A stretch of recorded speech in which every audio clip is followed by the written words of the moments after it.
अब हरियाणा से लगा हुआ है राजस्थान। राजस्थान और हरियाणा में ही बड़ा अंतर है। राजस्थान में बड़े सम्मान सूचक शब्दों का इस्तेमाल होता है, हरियाणा में आप, जी, इन शब्दों का प्रयोग वर्जित है।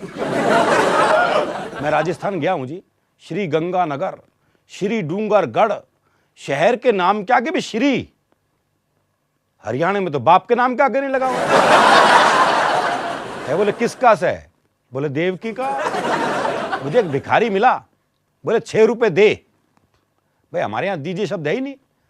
मैंने कहा भाई क्या करेगा? बोला चाय पीऊंगा।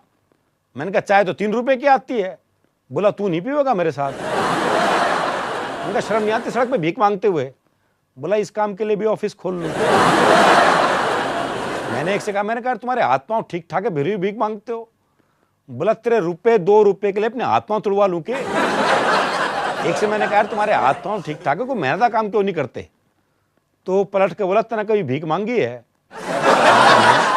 बोले फिर तुझे क्या पता मेहनत किसे कहते हैं?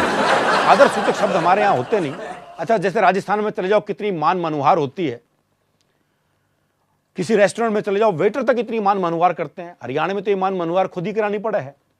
वो एक दामाद पहुंच गया रात को 12 बजे, तो सासू से बोला भाई जो बना बस वही दे दे, कुछ बनाने की जरूरत नहीं। तो सास बोली भाई 2 रोटी रखी है, 1 सब्जी रखी है, खा ले। बोले ठीक है। तो सास ने 2 रोटी और सब्जी लाके रख दी।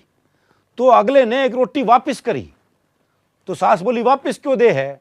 बोले बाद में बूझ जाएगी नहीं, एक और लो, एक और लो। तो हम तो मनुहार भी खुद ही करा लेते हैं जी।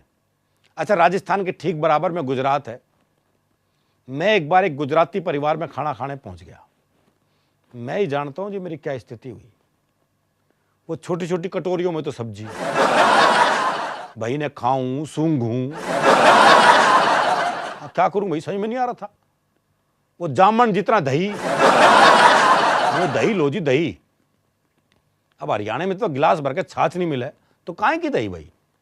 अच्छा, ऐसे उनके फुलके, हल्के फुलके। जब वो पहला फुलका आया, मैंने सोचा भाई 15-20 खाऊं तब जाकर बात बढ़ेगी, लेकिन अगला तो मेरे से भी ऊंची चीज था। 5वां फुलका देते हो बोला ये तो लेना ही पड़ेगा।